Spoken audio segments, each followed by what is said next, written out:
You've got to give us a little bit of dirt on Lockie. You can't just leave it there. No. Daryl, Locke, yeah, he's the best. He's a lunatic. Do we have a competition every 4 years where we have England, New Zealand, Australia, Pacific All-Stars team? Love that. Do you think he has Origin footy in his future? Yep. You do? Definitely. Hello and welcome to Immortal Behaviour for another week. Andrew Johns, you're pumped? Pumped for, I tell you what I'm pumped for, the Roosters Storm game. Ooh. Can't wait. It's going to be massive, isn't it? I really like the Roosters in this one. Well, the Sunday's going to be a big crowd. The Manly Dogs won at Allianz. Yeah. Manly people, I know it's hard for you, but get your passport and travel over the Harbour Bridge. Turn up. But for the Roosters, they've got to win, don't they? I have to win, because I had a look at their run-in, and this is a must-win. Pretty much, Sharks will come 7th, and there's 3 clubs fighting out for 8th. It's Manly, the Dolphins, and the Roosters. The Roosters for and against is horrible. So really, even though they're 2 points behind, they're 4 points behind. So pretty much, if they lose tonight, they're gone. All right, let's rip into some headlines. Now, the big Kangaroo Tour has been front and centre this week. One of those talking points, the Hammer. He has come out and said that, well, there are reports that he's potentially going to play for Samoa. What do you think about that? I applaud it. Yeah? I think it's great. I think it's great. Players are looking to play for Pacific nations and pay tribute to their families, and I just love it. And I spoke on Friday the 8th. Origin's become that big a monster that the pinnacle of rugby league in Australia is playing for your state. But if we get Tonga and Samoa really strong, then international football's going to come back to life. So I applaud it. Absolutely applaud it. Yeah, well, you're right. That's what will spark the international game again, isn't it? And give Origin a good nudge. Competitiveness, rivalry, entertainment. When Tonga plays Samoa, there's nothing better. Like, there's 20,000 people in the crowd. There's 25,000 flags. Yeah, those so red true. and white flags, and they're singing, and I just love it. It's so good for the game. And we get to a World Cup, and there's genuine 5-6 teams can win it. PNG's coming in the competition in a couple of years. Give them 5 or 10 years, they'll be stronger. It's good for the international game. It's good for the game. All right, given that it hasn't been, it's not definitely happening. Kevy Walters has come in and been announced the Kangaroos coach, so he potentially has some time up his sleeve. Do you think he gets to work and calls some of these players that are maybe going to do that? Well, I think he will. He coached Broncos and coached Payne Haas there, because the team, especially the forwards, Payne, Tino, Spencer, Terrell May, just off the top of my head. So if Australia doesn't have those players, it's got to totally change the way they play. They've got to use the ball. They've got to can't be hitting it up the middle because they'll get destroyed. So I dare say Kevy will be on the phone, but I don't think it'll make a difference. I think a lot of the Pacific Nation players have got together and made a pack. And this started from Jason Taumalolo. Making the big decision, Jason gave up the money to play for the Kiwis, to play for Tonga. And he was probably the first one, well, without doubt the first one. And from that, everyone followed. So Jason, we owe you a lot. Yeah, it was a brave call, wasn't it? But also it's inspired so many other players, and we know that our game is only in the position that it's in because of the kids and the fan base. So he's helped and been such a crucial piece of that puzzle to grow the game in the way that it's leading. Well, I think Pacific and Nation players are over 50% Oh, a now. lot, yeah. And it's only going to get stronger and stronger. So, Tonga, Samoa, Fiji, Cook Islands, all this PNG. It's exciting. And I love it. I love it. The international football is going to be competitive again. And like, if Australia's beaten up on everyone and they play at Suncorp, they might get 15,000, 20,000. Everyone's competing against each other. We play a double header, and Australia's playing New Zealand and Tonga's playing Samoa. They're getting 52,000. I can't wait. It's so good. So good. You had a pretty not heated, but sometimes you and Freddie have opposite opinions, and that happened on Freddie in the 8th around this. That's exactly right. That's why it works, right? That's why it works. But you both genuinely have a difference in opinion when it comes to this. So in rugby league, what do we need to do, or what can we change around the representative rules and the eligibility so that we have our best products across all forums? State of origin doesn't change. You need to be in Australia or New South Wales or Queensland before high school, whether it's 12 or 13, and you're eligible to play for Origin. However, when you are 18, You have to sit down with your family and make a huge decision whether you want to commit to Tonga, Samoa, Fiji or the Pacific Nations, or you want to play for Australia or New Zealand. But you have to realise once you make your decision, that's it. You cannot go back. So give it plenty of thought and make the decision. And it's a big decision, But once again, we've got to work out how we can get more money to the Pacific nations. I think Australia has dropped their match fee right down. I think originally, back then, they get 15, I wouldn't know, 20. I can't even remember what we're getting. But for them to take a pay cut so everyone gets the same, players should be applauded. So, but once again, with competitiveness, bigger crowds, sponsorship, eyes on the footy, TV ratings for a national game, money will come into the game. And we also want all of our best players playing footy too, right? Yeah. So what about the tiering system at the moment? Because the Pacifica nations are not tier 1, they're tier 2, which allows them to play Origin. So this is the big one for me. And you speak about Victor Radley a lot because he pledged his allegiance to England. Because they're tier 1, he can't play Origin. AJ Brimson's going to be the same. I understand Billy Smith from the Roosters is looking at it. It's a tricky one. For me, it doesn't sit comfortable, and it breaks me that Victor will never play for New South Wales. But if I just feel England and the Kiwis is different to Samoa and Tonga and Fiji. I don't know why, but that's something we have to look at. We have to get rid of the tier nations and talk about developing nations, which would be Greece and Italy and France and Cook Islands maybe. The tier one, I have to give it more thought. So if we had, think about it this way, if we had Origin as its own separate entity, and you still have the qualifications of before high school, that you're living in the state, that's all fine. But if we scrap the tiers in terms of Origin footy, so that those players could go and represent, your Victor Radleys could go and represent England, and our Pacifica nations that we know are so strong, because we want the World Cup. We're hoping that this Kangaroo Tour leads into a World Cup and that continues to grow. The World Game, Rugby League in the world continues to grow. If England is ever a chance of beating Australia, it's this year. Yeah. But then wouldn't we love to see Victor back in Origin? If we I'd just love scrap to see those Victor tiers, back in there. if we scrap the tiers, then they can do both. I don't know why. Why should Payne Haas not be able to do both and Victor Radley can't? That's my point of view. I don't know why. It just doesn't sit with me that you can play for England and play for New South Wales or Queensland. I don't know why. I don't know whether it goes back, tradition, hundreds of years, that Pommies can't play Origin, Kiwis can't play. You can play, say Pommy, can't you? Yeah, play on. I love it. It's the best. You can say Poms. I don't know why. I don't know why it doesn't sit with me, but it's different for me with Pacifica nations. Anyway, so you care about Victor Radley, but not that much. Yeah. I love you, Vic. Sweet. Too bad. But lucky. We need to get in a room and we need to sort it. Sort it before the end of the year. Just needs to be sorted. Get some heads in the room, argue it out, different opinions, and then go from there. But we need international footy to get back. Yeah. It'll never overtake Origin, because Origin's just a beast of its own.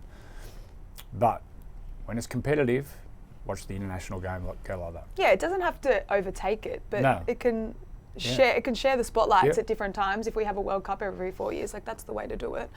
I'll look at the lines now in Rugby Union. They've come over, which is, England, Ireland, Scotland, Wales. I don't know if I've missed anyone. No, you nailed it. Do we have a competition every 4 years where we have England, New Zealand, Australia, Pacific All-Stars team? Love that. Yes. Love that. That would be epic. Then you boys in the middle, you're going to wake up with some bruises, let me tell you. Yeah. Style of play is going to have to change a little bit. So you know what? It's endless what we can do. But we need international footy firing. We do. Do you think that the Kangaroos jersey has lost a bit of its aura, or do you think it's more just some of these players wanting to represent their heritage a little bit more? Well, once again, I spoke on Friday the 8th. The pinnacle in Australia is play Origin. And I think, this is just my personal view, I think representing New South Wales and Queensland, unfortunately, because the beast in Origin is and how popular, it has gone past the Australian jersey. However, we've got the Ashes at the end of the year. If this is a huge contest, once again, moving forward, international footy is so close. There's 4, 5, 6 teams can beat each other. Then that Australian jersey once again becomes the pinnacle. I think it changed probably in maybe the mid-90s when they stopped the kangaroo tours. As those Winnie Regiments. How good. Yeah, so sorry. I reckon once they stopped the kangaroo tours, 94 was the last one, and Super League started, and England played in their summer, the same time. Yeah. So it used to be gone by, they'd play in winter.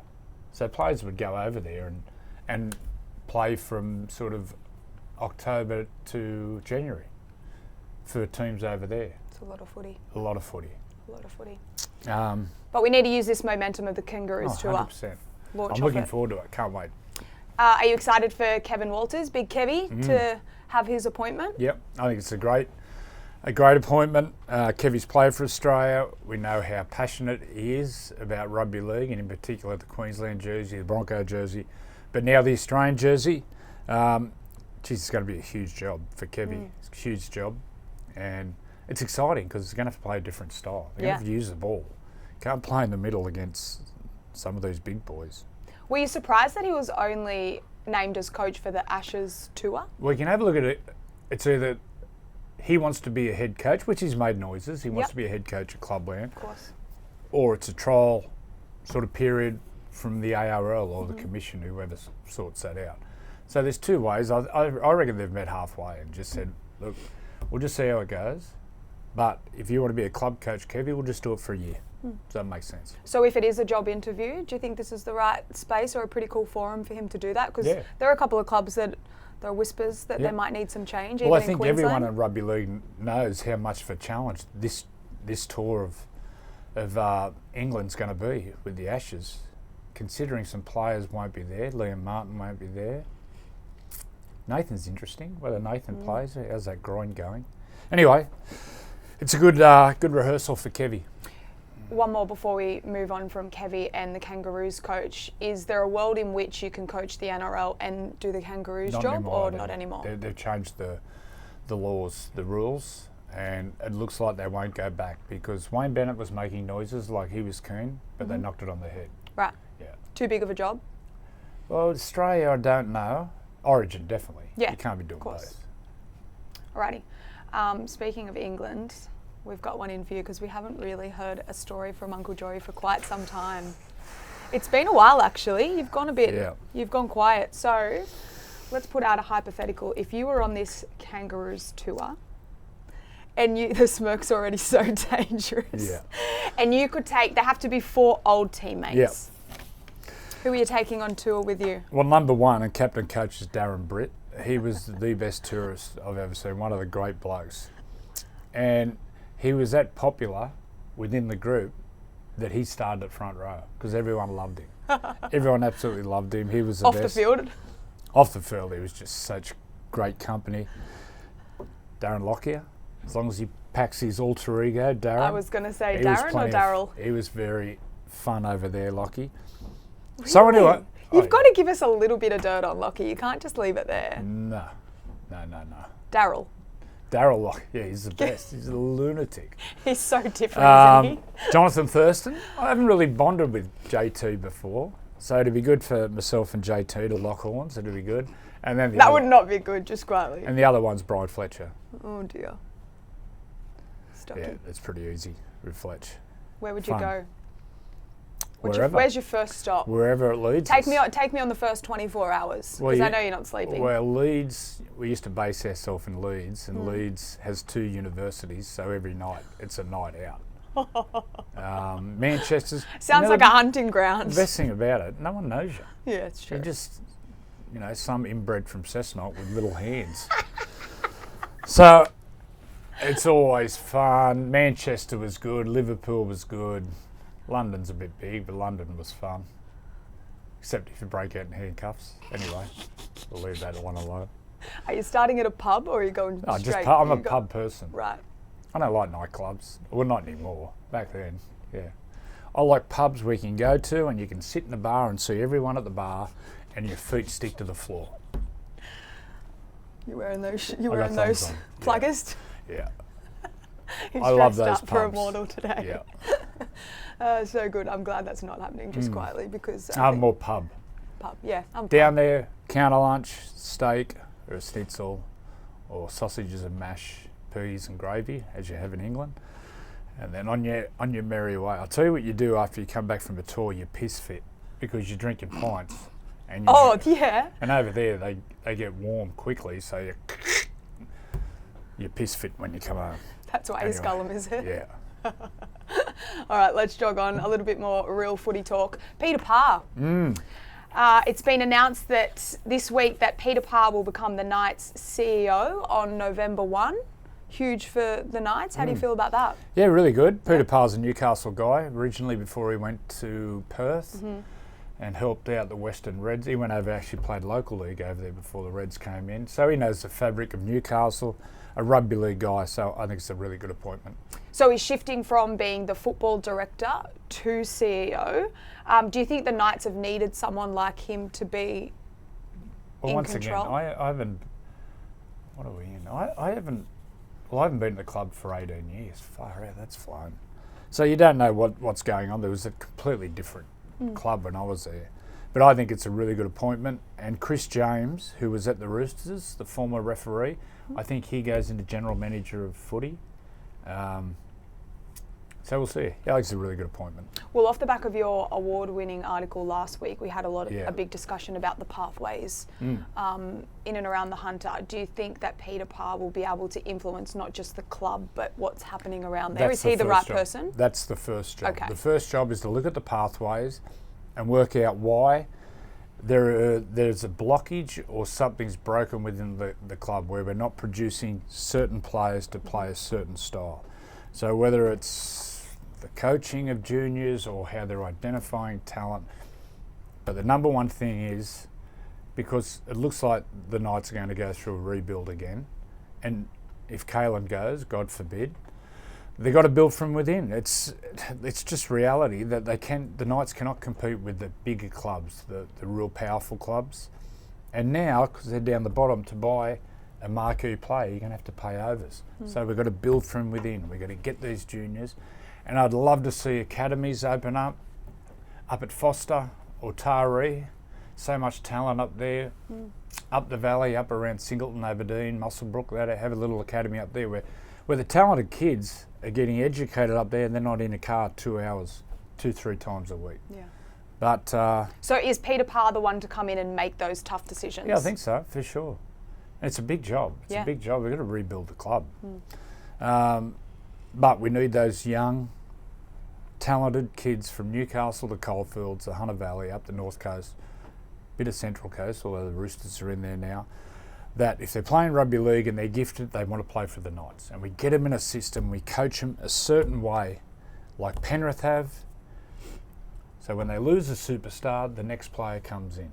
Jesse McLean comes in, they lose Stephen Crichton, these sort of players.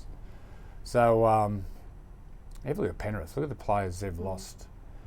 Izzy Katoa, Wade Egan, Stephen Crichton, Matt Burton, Billy Army Kickout. Off the top of my head. There's so many. There's so many because they've come through an unbelievable system. They're educated right. Anyway. I feel like the academies is a good shout though, because like if you think about it these days, the catchment area for the Newcastle Knights, the Hunter, is enormous. Yep.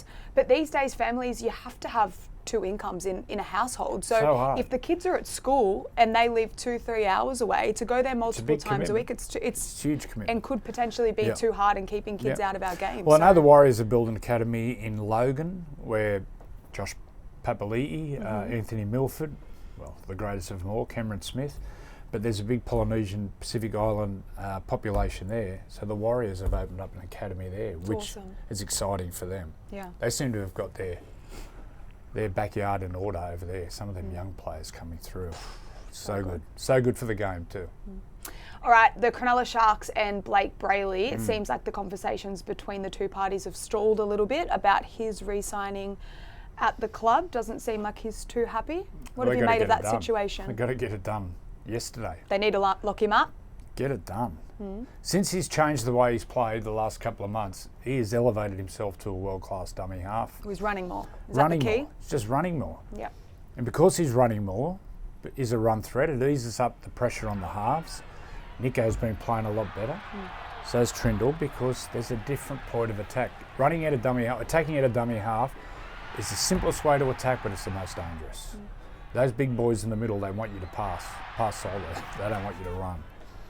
I see him as an 800. I think a good deal would be for all parties about 800,000. Okay. I think that's the sort of player he is on the open market. But if he went to the open market, and once again I'm talking about the Knights who have lost his brother, Jaden Brailey, they see Phoenix Crosland as a lock now. If the Knights wanted to buy Blake, the minimum it'd be 900, 950 to start. Okay. And once again, that's reality. You know, the bottom 4 or 5 teams, to get a player like Blake, they've got to pay overs. So he's a Cronulla boy, he's from the Shire. Get it done, 800,000. Get it done, you get to keep your boy. Yeah. Do you think he has Origin footy in his future? Yep. You do? Definitely. Now that he has evolved his game and he's more threatening now. Okay, the top of my head. So we've got Reece Robson now there. I don't see Connor Watson as a starting dummy half for New South Wales. Talon De Silva, I've only seen a little bit. Geez, I'm impressed with him. Yeah, he's exciting. He looks really exciting. Top of my head, I can't think of anyone else could be really pushing for that dummy half. Owen Paddy, who looks at superstar, he's a Queenslander. So, yeah, I see him as a huge chance to play Origin. Well, the other one too, if they don't lock him up quickly, is in our future very soon, the Perth Bears, PNG. So they're going to be well, then the market's going to be skew if there. Exactly. I saw Kobe Hetherington from the Broncos is signed for 1 year. 1 year. Yeah. So I think we're going to see a little bit more of that, aren't we? Well, someone who's chasing another year too at the Raiders, Big Papa, Josh Papali'i. I hope he stays. Simon St Helens over in England. Yeah. What it's a big move for him and his family if the option is also to stay, if the club's able to make it happen, isn't it? Be a lot easier just to stay where you set up camp. Geez, you want to fly in business. I couldn't imagine Big Josh sitting. Imagine you get on for a 24-hour flight and you go, am I next to Big Pappy? Like that, all the way over. Did you see his son after Origin? No. Such a ripper. He's honestly just identical. Just comes up to about here, like spitting image, everything, head to toe. It's the best thing ever. Yeah. It's actually the best thing ever. Lovely little boy too. Living in that neighbourhood, playing backyard footy. Oh, so good. We won't invite the Papali kids, the Papali'i kids. But it's got to be done. If he wants to stay... He wants to stay. It's about making sure that it can happen, right? Well, once again, there's talk that they want to go over the salary cap. There has to be dispensation for local juniors and long-term players. I understand at the moment a player gets 10% for 10 years service. Correct. It's got to be under. But the minimum should be 50%. Yeah. Minimum should be 50%. They should be able to pay him, if they got the money, they should be able to pay him 700 or 800,000 and only goes on the cap for say 4 or even 25% or 75% dispensation. Need those long-term players who the club loves. 322 games at one club. And the toughest position. The fans love him. The players love him. Yeah. They're going to nut it out, I think, in the off-season about the salary cap. This is something they need to sort out. Yeah, the whole game needs this to be sorted. Well, he killed it in Origin this year. Oh, that hurts. Still hurts. All right, big round of footy. So tonight's game, the Roosters I like the and Roosters. the Storm. Munster out, Pappenhausen out, Big Nelson out. So I think Melbourne Storm are big favourites. I don't know how. I think the Roosters are a big chance. And the other one this weekend. Sandon back in the halves makes a lot of sense, doesn't it? It's huge. And the other one this weekend, I think Cronulla win by a cricket score. Those Siggies. So. I gave you some tarts under the table. They're playing at Central Coast, which is a fast surface. Yep. Traditionally, these are the games Cronulla excel in against the bottom teams. And, well, I think Souths have got about 50 guys out. So they've got a patched up team. I think Cronulla put an absolute massacre up in Central Coast. And hopefully it'll be an epic crowd for Sunday footy I haven't looked, but I think the start's about 12.5. That grin. Do it responsibly. Yes. All right, thank you so much for joining us on Immortal Behaviour. We'll see you again next week.